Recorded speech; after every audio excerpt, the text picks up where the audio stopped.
We are honored to be joined here on the Steve Malzberg Show by Senator Bob Corker from the great state of Tennessee, the ranking member of the Senate Foreign Relations Committee. Senator, welcome, sir. Hello. Welcome, Senator.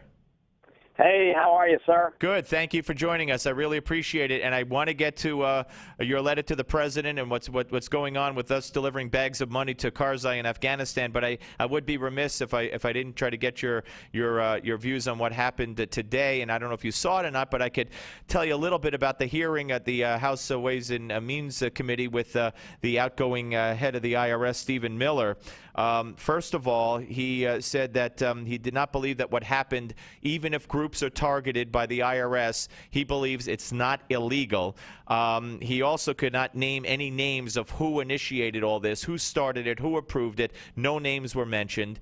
And he also revealed something very interesting, sir, that when we found the news out last week from Lois Lerner, the head of the tax-exempt division, it was at a American Bar Association conference, a Q&A, and he revealed that Q&A, both of them, were pre-planned, purposely done, question purposely pre-written, answer purposely pre-written, so they intended for us to find out about it last week. So your take on all of that?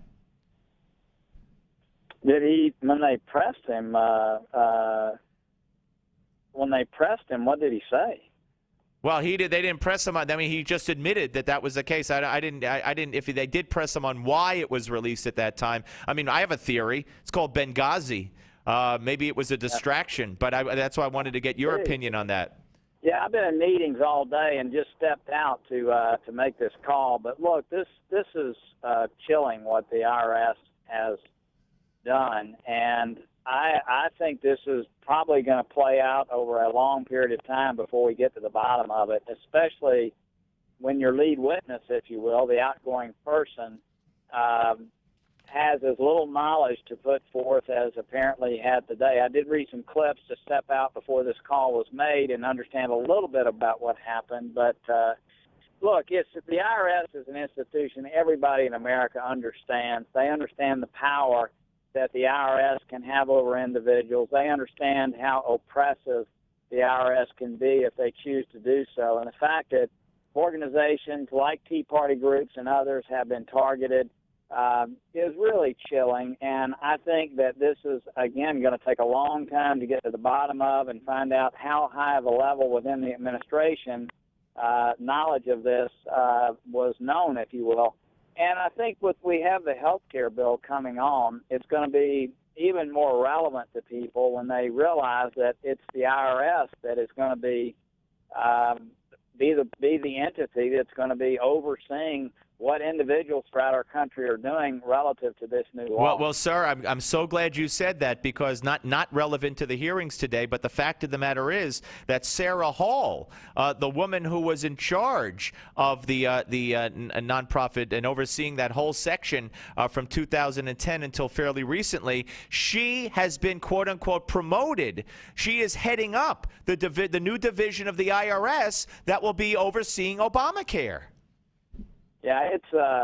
I happen to believe that this episode is going to have a big effect on the implementation of health care. And what I mean by that is that people are going to realize that there are multiple issues that have to be addressed. But this is very chilling. I think obviously this is a wake-up call for all of those who see our large government and the ways that people can be coerced. And candidly, I think it's going to cause people's antenna to be up on numbers of other related issues. Anything, for instance, as we move through immigration reform, just being aware that there are a lot of judgments that take place within organizations.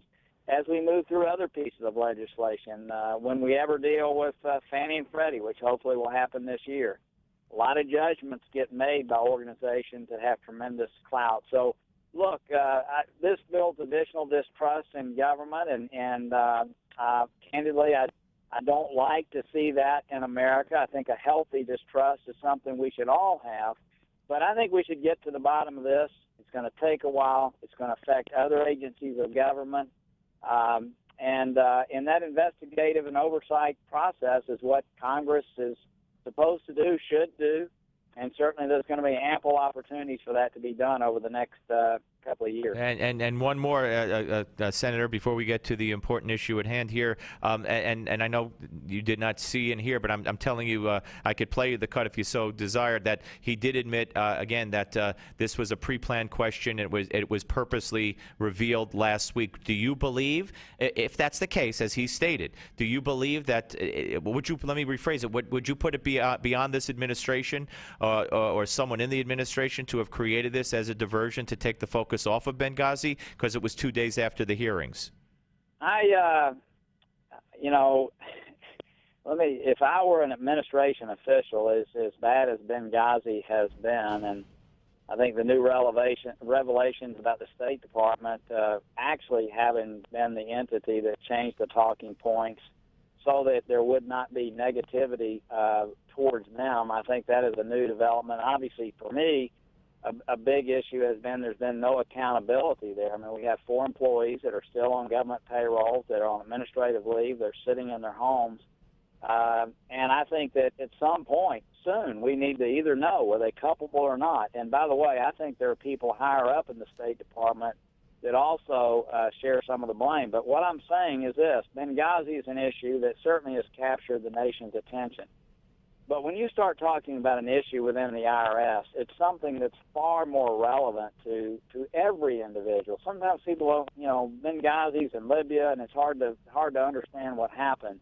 Everybody in our country understands the IRS, and if this was to divert, I think it was a very bad move. And so, because I think the entire public, Republicans, Democrats, and Independents, are hugely put off by this type of story. And so, I don't think, candidly, from the standpoint of damage done to the administration, I think this is one, again, that more people in America will relate to even than Benghazi. And if it was an attempt to divert, and I'm not sure that I could go that far in my thinking, I doubt that, candidly.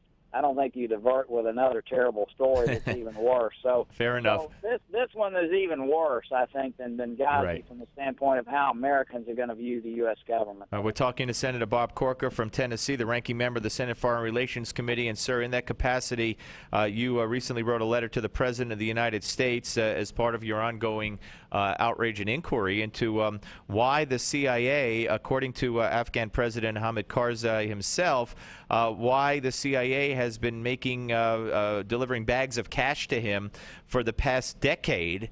Where are we? Has the White House responded to your inquiry? They did not respond to the first letter, and we gave them ample time. And so we wrote another letter, and we got a verbal response that, this was not in our jurisdiction and therefore not really our business. Obviously, it is in our jurisdiction. I'm a United States Senator. I'm ranking member on the Foreign Relations Committee. The State Department itself. Whose business would it be, Senator? I understand. I think they've since decided that wasn't a very good response, and I think something will be coming soon. But think about it. We have this government in Afghanistan that has had corruption at the highest levels. We have been sending billions of dollars in aid to this country through the normal processes of government to government. And this is a democratically elected president, and we are still giving, quote, suitcases of cash to this president, according to him. I also understand there have been allegations we're actually doing that with other members of his family throughout the country. And so when you think about that, if Russia were doing that or if Iran were doing that, I have a feeling that we would think that's a pretty big deal. One of our missions is to make sure that we have the rule of law in these countries, and that we do everything we can to overcome corruption. So this long into it, with a democratically elected president, I just have no understanding how we feel that is beneficial. And I want an answer, and I want a public answer, because this has come out in the public domain. Yeah, and Karzai, between your first letter and your second letter, as you indicate in your second letter to the president, claims again publicly that the CIA, our CIA chief in Kabul, has assured him the payments will continue. Why would Karzai make this public knowledge anyway? You know, I got to tell you, I know Karzai. I've met and I've been with him 3 times in Kabul and certainly here in the country. And he's an unusual guy. And, you know, you got to wonder why in the world he would make public comments to that end. But apparently he's not ashamed of what is happening. Obviously, he's not ashamed that citizens throughout the country are aware that he may be receiving a lot of cash. And, again, I just don't see how that jives, if you will, with the mission that our nation has with that country. I want to know why we're doing it. I understand when we go into conflict areas in the very beginning, there's no doubt we deal with cash. I mean, we have some of our military leaders that when we're building roads and other kind of things, we deal in that fashion. But with a government that's been in place for this long, has gone through 2 elections, this is not a proper approach, in my opinion. Maybe the administration feels that it is, but if they do, I want to know why.